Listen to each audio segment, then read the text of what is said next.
All India Muslim personal law board ने मुसलमानों से ऐलान किया कि वो घर की बत्ती बंद करें और वक्फ कानून के खिलाफ प्रोटेस्ट करें। गरीब मुसलमान के पास आजादी के इतने साल बाद भी घर है कि नहीं, इन्हें इसकी चिंता नहीं थी। उसके घर में लाइट जलाने की व्यवस्था है भी कि नहीं, इन्हें इसकी भी चिंता नहीं थी। लेकिन आज कह रहे हैं कि बत्ती बुझा दो। काहे बुझा देगा भाई वो लाइट? क्योंकि मोदी ने आपका बल्ब फ्यूज कर दिया है पॉलिटिक्स का। इसलिए अब गरीब मुसलमान को इनके पैतरेबाजी कैसे समझ आ रही है, आप खुद देखिए ना। भारत के कैमरे पर किसने क्या कहा। मोदी जी का जो सब नारा है, सबका साथ सबका विकास सबका प्रयास, हर गरीब को मिलेगा, वंचित को मिलेगा। ये भूमाफियाओं का कब्जा था, वक्फ बोर्ड की जमीन से उनको छीना जाएगा और सभी गरीबों को, पीड़ितों को मिलने का। आज क्या फायदा है मुसलमान का वक्फी जमीनों से? इमामों को तनख्वाह भी नहीं दी जाती, तनख्वाह के लिए इंतजार करा जाता है, एक साल के लिए इंतजार किया जाता है। कम से कम आज मोदी जी ने सूद तो ली इसकी, सूद लेंगे, जो रेवेन्यू आएगा वो मुसलमानों के ऊपर खर्च किया जाएगा। फायदा होने वाला है, 101% फायदा होगा, 100% फायदा होगा। आम मुसलमानों को नए वक्फ कानून से उम्मीदें बड़ी हैं, लेकिन कट्टरपंथी मौलाना और मुसलमानों को वोट बैंक की तरह हाँकने वाले बेचैन हैं। तिलमिलाहट इसलिए है क्योंकि वक्फ की संपत्ति पर कुछ खास लोगों का कब्जा है। हाथ कंगन को आरसी क्या, मध्य प्रदेश वक्फ बोर्ड की तस्वीर देख लीजिए। टाइम्स नाउ नवभारत के पास मौजूद दस्तावेज बताते हैं कि मध्य प्रदेश में कथित सेकुलरिज्म का झंडा बुलंद कर वक्फ संपत्तियों की मलाई कांग्रेस नेता काट रहे। कुछ बानगी देखिए, इससे वक्फ के कुएं में घुली भांग का अंदाजा हो जाएगा।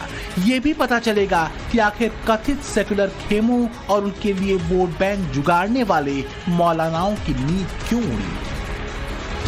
पहला नाम है रियाज खान का, मध्य प्रदेश कांग्रेस के नेता हैं। वक्फ बोर्ड का 7 करोड़ 11 लाख रुपया बकाया है। दूसरा नाम है सागर के रहने वाले काजी अल्ताफ अब्बासी का, जो कांग्रेस के ही नेता हैं। वक्फ का इन पर 1 करोड़ 84 लाख रुपया बकाया है। तीसरा नाम है इंदौर के कांग्रेस नेता मोहम्मद इकबाल खान का, जिन पर वक्फ का 1 करोड़ 19 लाख रुपया बकाया है। वक्फ बोर्ड की तरफ से बार बार नोटिस भेजे जाने के बाद भी बकाया ये दबा कर बैठे। ऐसे एक नहीं कई हैं।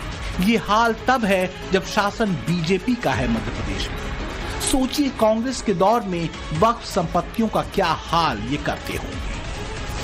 देखिए, नए कानून के बाद हमने 2000 से ज्यादा लोग ऐसे चिन्हित किए हैं जिनको हम नोटिस देने वाले हैं और बहुत जल्द नोटिस देने वाले हैं।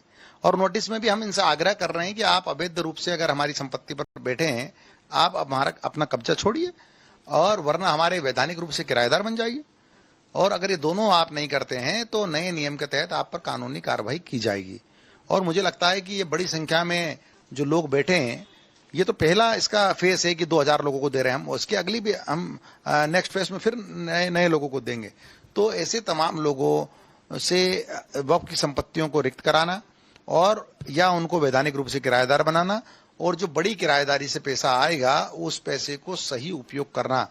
वाकिफ की मंशा के अनुसार दानदाता की ने जिस उद्देश्य से ये संपत्ति वक्फ की थी, उस उद्देश्य की पूर्ति करना, यही अब वक्फ बोर्ड का काम है। और पहले भी ये काम था, लेकिन कहीं ना कहीं वक्फ बोर्ड के जो लोग थे वो इससे भटके हुए थे।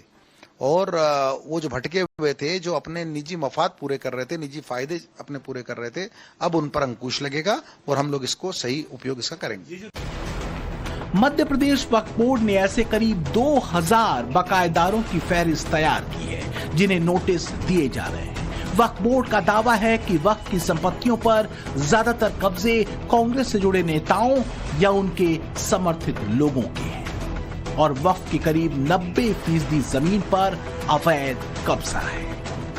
मैं इस समय वक्फ बोर्ड के दफ्तर के बाहर ही मौजूद हूँ। हमारी थोड़ी देर पहले जब वक्फ बोर्ड के अध्यक्ष डॉक्टर सनोवर पटेल से बात हुई तो उनका कहना यह है कि 2000 से ज्यादा लोगों को नोटिस तामील कराए जा रहे हैं। खास बात यह है कि इन 2000 लोगों में अधिकतर कांग्रेस पार्टी के बड़े नेता या फिर कांग्रेस पार्टी के जुड़े हुए लोग शामिल हैं। इसके अलावा कई ऐसे लोग हैं जो कांग्रेस समर्थित हैं। ये दावा इसलिए किया जा रहा है क्योंकि पिछले कुछ वक्त में वक्फ बोर्ड में जो पदाधिकारी रहे वो कांग्रेस पार्टी से जुड़े रहे और इसीलिए इस पार्टी से जुड़े लोगों और इनके पदाधिकारियों के पास ही अधिकतर वक्फ की संपत्ति है जिसका लंबे समय से भुगतान नहीं हुआ है या किराया नहीं दिया गया है। तो ऐसे में इन लोगों को नोटिस देकर इन जमीनों को या तो खाली कराया जाएगा या फिर जो बकाया पैसा है उसको वसूला जाएगा। यही बात अब सेकुलरिज्म के नाम पर वोट बैंक की सियासत करने वालों या उनके साथ खड़े रहने वालों को खटक रही है, क्योंकि संशोधित वक्फ कानून में नुमाइंदगी पहले जिनकी नहीं थी अब उन्हें जोड़ा गया है। आगा खानी, बोहरा, पसमानदा, पिछड़े मुसलमान और मुस्लिम महिलाएं, इन्हें वक्फ बोर्डों में सही से प्रतिनिधित्व नहीं मिलता था। अब वक्फ कानून में हुए बदलाव के बाद मुस्लिम तबके के हर वर्ग को इसमें प्रतिनिधित्व मिलेगा। अब सवाल यह है कि आगा खानी, बोहरा, पसमानदा, पिछड़े मुसलमानों और मुस्लिम महिलाओं को अगर नुमाइंदगी मिलेगी तो इससे क्या होगा? इसका नतीजा ये होगा कि पिछड़े मुस्लिमों को वक्फ संपत्ति का लाभ मिल सकेगा, विधवा या तलाकशुदा मुस्लिम महिलाओं को इसका लाभ मिलेगा। वक्फ की संपत्ति से पसमानदा मुसलमानों का भला होगा, गरीब मुस्लिम परिवारों के बच्चों को वक्फ का लाभ मिलेगा। लेकिन ये तभी होगा जब कट्टरपंथियों और भड़काऊ मौलानाओं और सियासी पार्टियों से दूरी बनाकर बिना इनकी बातों में आए वक्त इस कानून के इम्प्लीमेंटेशन को दिया जाएगा। और ये तय है कि थोड़े इंतजार के बाद वक्फ कानून पर फैलाई जा रही अफवाह झूठी साबित होगी और देश के मुसलमानों के हिस्से में उम्मीद की नई किरण जागेगी। मुर्शिदाबाद में पिछले 3 दिनों से विरोध के नाम पर हिंसा हो रही है, लेकिन शुक्रवार को तो मुर्शिदाबाद जल ही उठा। जुमे की नमाज हुई, शांति का पाठ हुआ और फिर अद्भुत अमन शांति से भरी भीड़ जगह जगह आगजनी करते नेशनल हाईवे पर उतरी। जो भी सामने आया उसे आग के हवाले कर दिया। पहले सड़क पर खड़ी गाड़ियों पर अमन का पैगाम उतरा, फिर अमन की आगजनी का दौर शुरू हो गया। सरकारी बसों को आग के हवाले कर दिया गया, ट्रक और बाइकों को जला दिया।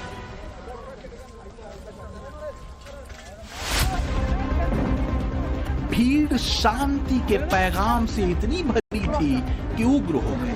पुलिस वालों को देखकर भी विचलित नहीं हुई, बल्कि पुलिस वालों पर ही हमला कर दिया। पत्थरबाजी में कई पुलिस वाले घायल हो गए, जिसके बाद पुलिस एक्शन में आई और प्रदर्शनकारियों को भगाने के लिए आंसू गैस के गोले छोड़ने पड़े। कुछ देर के लिए तो ऐसा लगा जैसे मुर्शिदाबाद न हो, जंग का मैदान हो। हर तरफ आगजनी और गोलियों की आवाज से पूरा इलाका दहल उठा।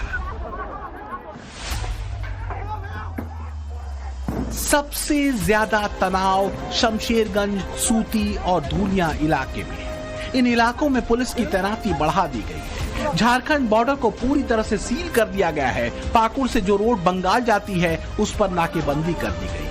मुर्शिदाबाद में नेट को बंद कर दिया गया है और इलाके में तनाव की स्थिति।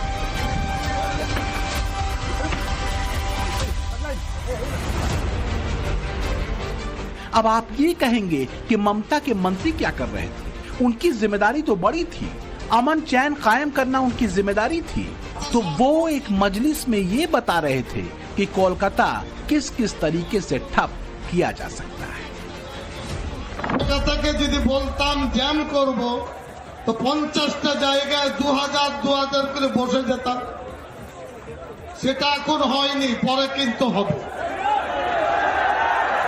বলে করব বলে প্রথমে জেলাকে একটু টাইট করি, তারপরে কলকাতার 50টি জায়গায় 10,000 হলে কত লাগবে?